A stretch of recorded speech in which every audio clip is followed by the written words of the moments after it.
Good evening. Thank you for joining us. The polls have now been closed for 2 hours on primary night here in Iowa. Yes, KCCI has team coverage as the candidates see the results coming in. In studio, we have analysts Dennis Goldford, Kathy Obradovich, Jeff Link, and Eric Wilson. And we also have a team of reporters at the candidates' watch parties around the state of Iowa. Now, one of the big races we have been watching closely is the Democratic race for senator in Iowa. The Associated Press has projected Michael Franken the winner of that race. And let's take a look. We have team coverage of the race tonight. We want to start with KCCI's Todd Magel, who is following the Franken campaign. He joins us live from the watch party in Des Moines tonight. Todd? Good evening, Stia, and Rhea. We are at a victory party that a lot of people were not expecting tonight, but this is what happened. Take a look. You can see candidate Michael Franken there. He's with Deirdre DeJure, who will be the Democratic nominee for governor here in the state of Iowa, also talking with Tom Miller, the state attorney general. So this happened maybe about an hour and a half ago when most of the national news outlets had started calling the race for Mike Franken, and they have been celebrating ever since. Let's take a look at what Mr. Franken said just a few moments ago as he was up at the podium. What must happen is we must defeat Chuck Grassley.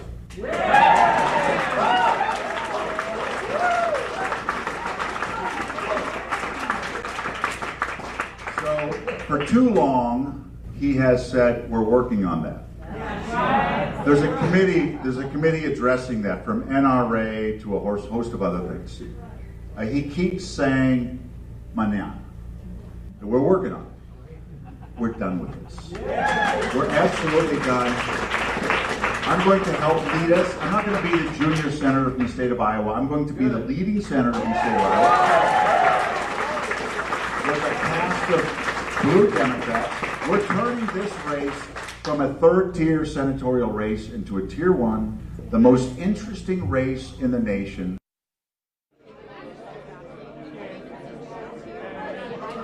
So keep in mind that next stop is longtime incumbent Senator Charles Grassley.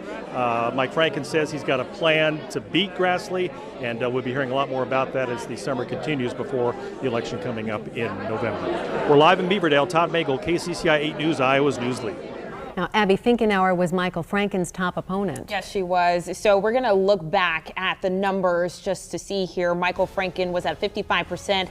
Abby Finkenauer was at 40%, with 83% of the precincts reporting. KCCI's Amanda Rooker is at Finkenauer's watch party in Cedar Rapids. We did just hear from Finkenauer. She conceded. Amanda, what are you hearing now? Yeah, Rhea, I'm at Nubo City Market. This was where Abby Finkenauer just gave her concession speech a few minutes ago, but you can see it was, a somber, quiet mood tonight. People have really already cleared out. When Finkenauer took the stage, she said her first phone call was to Admiral Michael Franken. She said she's already rallying behind him, even going as far as calling him the next U.S. senator, saying that this is going to be a race really bringing together the state of Iowa to defeat 7-term incumbent Chuck Grassley. I'd say the main theme really of her concession speech tonight was, thanking friends and family, campaign staff, talking about some of the people she met along the way on the campaign trail, even some students concerned about abortion access or keeping the schools safe from gun violence. And then, of course, just encouraging Democrats to turn out to vote as we turn to the general election. She wants Democrats to really get elected in 2022. Step up when it's hard. Step up when you get knocked down. You might get knocked down again, but folks, you get back up. That is who we are as Iowans. That is who we are as Americans. It is why I've been so honored to have been in this race. And again, you've got my word, and I need you with us when we say we are going to do everything we can for these Iowa Democrats in 2022, because our state, our country, and our democracy depends on it. Thank you, everybody. And that was Abby Finkenauer addressing crowds, right before she walked away. This was kind of an unexpected result for many of the folks here, as Abby was a front runner at the beginning, but now they do seem to be rallying behind Franken. You see they're really trying to get Democrats elected in 2022. We're live in Cedar Rapids. Amanda Rooker, KCCI 8 News, Iowa's news leader. Thank you so much, Amanda. Glenn Hurst, a doctor and city council member from Mendon in western Iowa, was the third Democrat in the U.S. Senate race. He did not hold a watch party tonight. As you can see, Hurst finished a distant third at 5% in comparison to Franken and Finkenauer. And now we want to turn to the Republican primary for U.S. Senate. Longtime Republican incumbent Charles Grassley has been projected the winner of this race, defeating State Senator Jim Carlin. In a recorded video speech, Grassley took aim at President Joe Biden. I've heard at my county meetings about inflation, about high gas prices, about the border not being secured, and a Republican majority can take care of these bad policies of the Biden administration. We also want to check in on what could be a crucial race in the U.S. House. That's right. Zach Nunn declared the winner in the Republican primary for the 3rd district, covering parts of central and southern Iowa. Let's take a look at the numbers. Zach Nunn with 66%, Nicole Hasso at 19%, and Gary Loeffler just a little bit behind Hasso with 14%. Now we have team coverage of all 3 candidates' watch parties. We start in Urbandale, where KCCI's Laura Terrell is with the Victorious Nunn campaign. Stacey and Rhea, a big win for Zach Nunn. It has been loud and a very excited crowd here. Things are finally starting to settle down. Nunn thrilled with this win, obviously. He calls himself the underdog, says he has a lot of work to do. He was here with his entire family, giving a speech shortly after this was announced. We actually were able to grab an interview with him like 30 seconds after he was officially declared the winner, so it was kind of loud and kind of chaotic, but take a listen to what he had to say. We're very honored. There's a lot of great Iowans out there. We are thankful. My family is blessed, but most importantly, we're ready to start working hard for Iowa. Today becomes #1 day. We're an underdog, we're a challenger, but we're ready to work for Iowans. Everyone that we talk to on the campaign trail is saying, hey, our family's like yours. We're having a hard time. Let's get out there. Let's change the way DC does business. And Iowa has a great playbook for being successful. We want to take that to Washington. Nunn is a lieutenant colonel in the Air Force. He says he is determined to flip this House seat from blue to red. He also says it's not necessarily about beating Cindy Axne and winning in November. He says it's about governing moving forward. So for now, reporting live in Urbandale, Laura Terrell, KCCI 8 News, Iowa's news leader.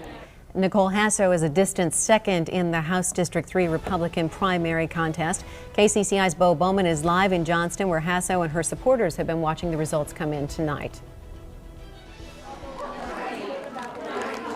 Well, Stacey, it hasn't been a somber night like you might expect at one of these watch parties where you're coming in a distant second place, but it was celebratory of the campaign that they ran, and Nicole Hasso just spoke minutes ago, and one of the last things she said, which is something that, to focus on, is to be continued. Those were her last 3 words, possibly hinting at another run. We're going to speak with her coming up in just a few minutes to talk a little bit more about that, and a little bit more about her supporters and why she was in this race and what's next for Nicole Hasso.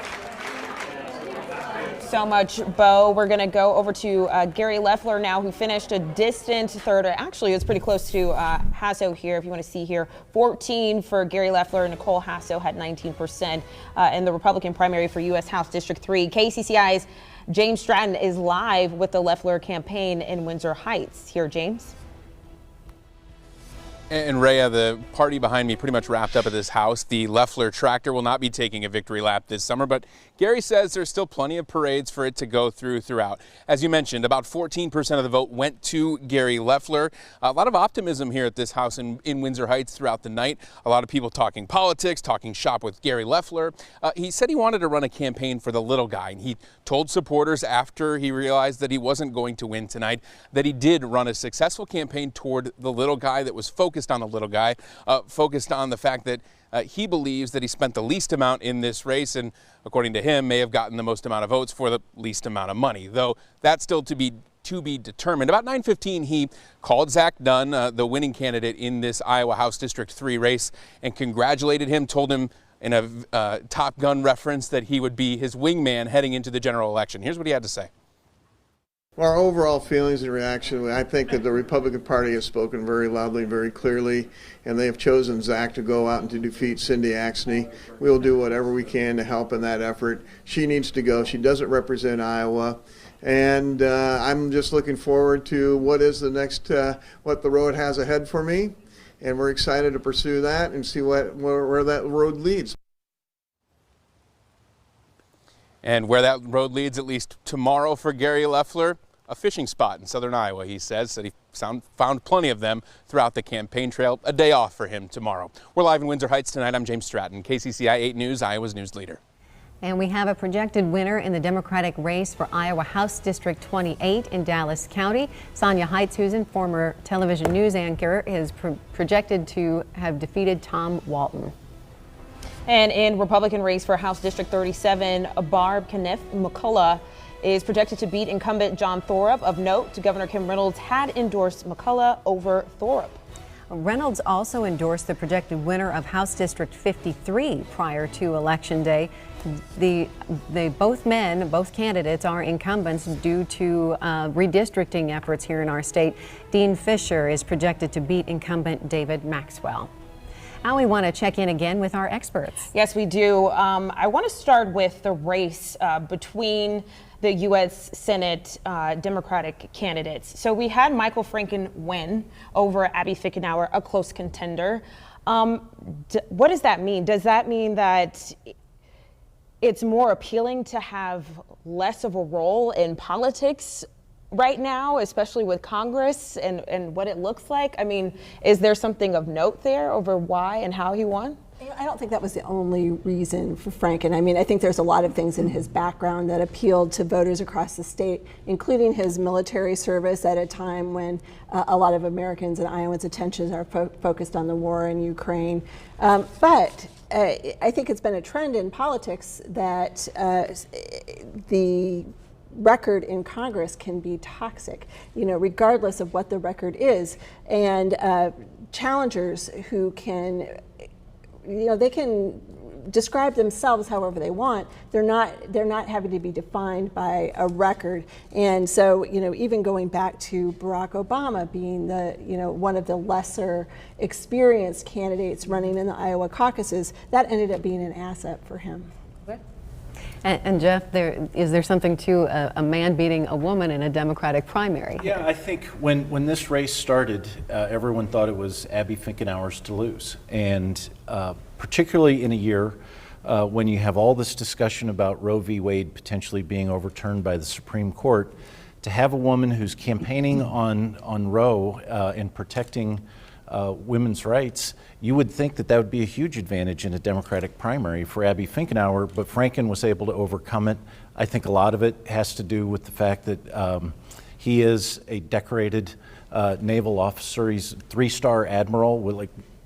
Iowa should be proud that we have a 3-star admiral, and the fact that he's willing to even consider getting into politics, and it's really something and unusual. He said tonight in his speech that if he were elected, he'd be the highest-ranking former military personnel ever in the United States Senate. I mean, that's really something, and I think that kind of experience and stature, particularly as Kathy mentioned when we have war in Eastern Europe, was to his advantage tonight. I think there were many contests or I guess competition in between these races, and then there were some that were uncontested. Do the people who had candidates to run against, do they have an advantage because they were able to put their platform out there a little bit more. People were able to get to know them a little bit more tonight? Yeah, I think, you never won a primary, right? Because you don't know what's going to happen. But tonight was a big night for Michael Franken. He got a lot of attention. A lot of people will get to know him. But for Deirdre DeGier, who eliminated a primary earlier in the campaign, she doesn't get the same boost tonight. And so she's got to find another way to build that momentum.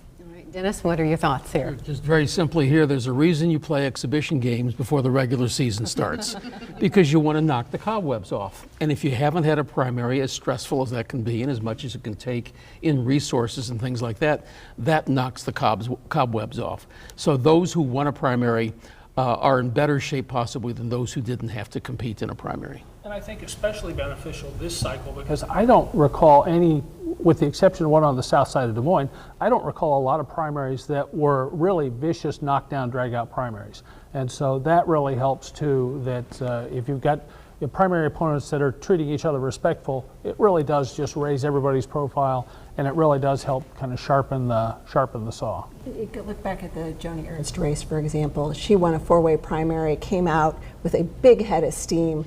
Her Democratic opponent avoided a primary, and he would have been, I think, probably the front runner at another time, but he came out of the gate kind of flat, and she never stopped.